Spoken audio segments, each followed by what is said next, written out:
Kiana kootu haajaan sirraa qabaate kashtii kiana kootu haajaan sirraa qabaate onnee kiana fuutee siitu harkaa qabaate urgaaya katiibaa shittoo Oromiyaati.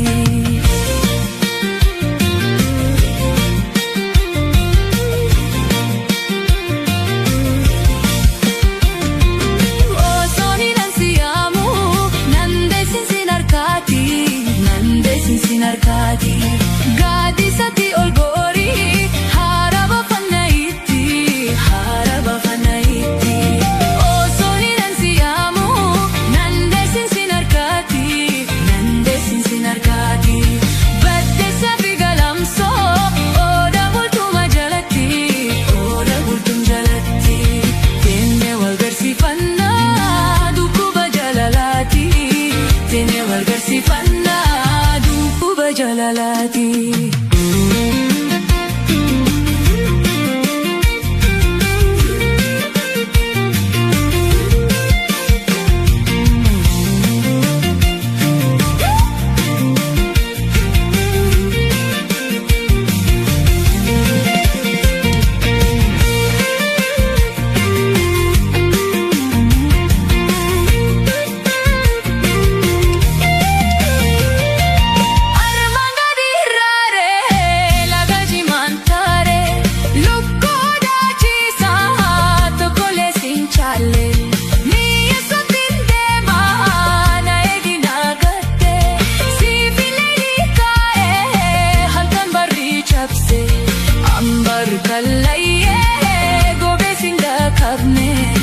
Yasa bona char char si male nantane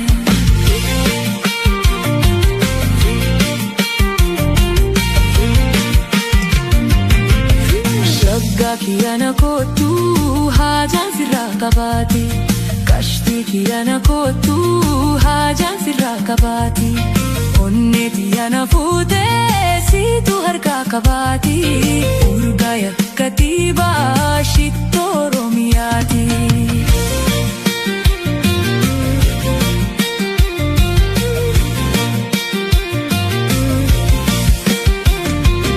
Osooni nansi yaamu nandeessin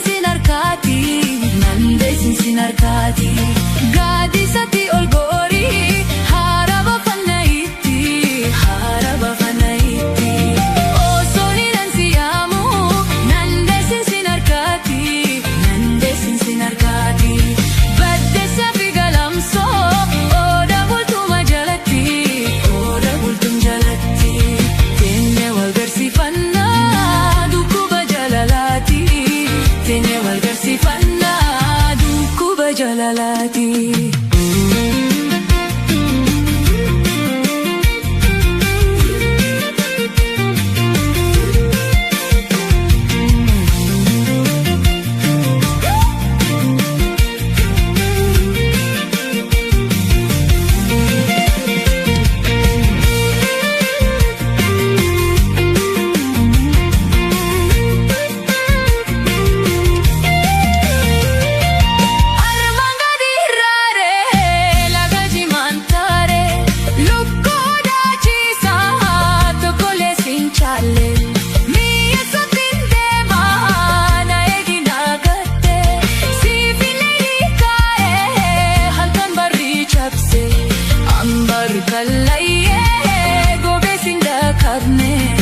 Yasa bona char char si male nantane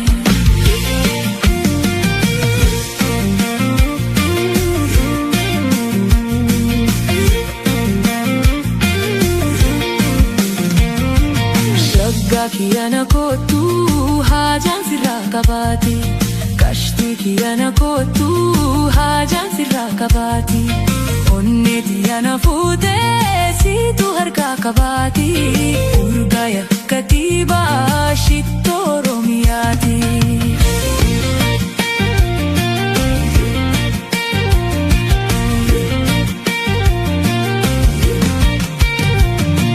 Osooni nansi yaamu nandeessin sin harkaati gaadisatti ol goorii haraba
या सबोना चर्चा